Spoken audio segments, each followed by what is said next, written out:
சஹாபாக்கள் கேட்டாங்க, யா ரசூலல்லாஹ், நல்லவனா கெட்டவனான்னு அல்லாஹ் எழுதிட்டானா? சஹாபாக்கள் அறிவாளிகள்.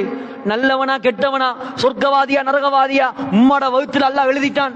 அப்ப நாங்க என்னத்துக்கு அமல் செய்யறோம்? நாங்க ஏன் தொழணும்? சரியான கேள்விதானே.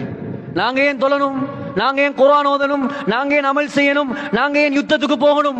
சும்மா இருப்போமே, அல்லாஹ் எழுதிட்டான் தானே. முஹம்மத் ஸல்லல்லாஹு அலைஹி வஸல்லம் அதை விட பெரிய அறிவாளி. சொன்னார்கள், பல் இஅமலு. ஆஹா, அப்படி இருக்கேல, அது அமல் செய்யுங்க. அமல் செஞ்சு உன்னை நீ பார்த்துக்கொள். குல்லுன் முயஸ்ஸருன் லிமா ஹுலிக லஹு. யாரை அல்லாஹ் எதற்காக படைத்தானோ அந்த அமல் செய்வது அவனுக்கு லேசி. நீ சொர்க்கவாதியாக இருந்தால் சொர்க்கத்துடைய அமலை செய்வது உனக்கு லேசி. நீ நரகவாதியாக இருந்தால் நீயா நினைப்பாய் சொர்க்கத்தில் அமல் செய்யணும். ஆனா அல்லாஹ் சந்தர்ப்பத்தை தரமாட்டான். கை வைத்து கேட்டு பார்ப்போம் சகோதரர்களே. சுவர்க்க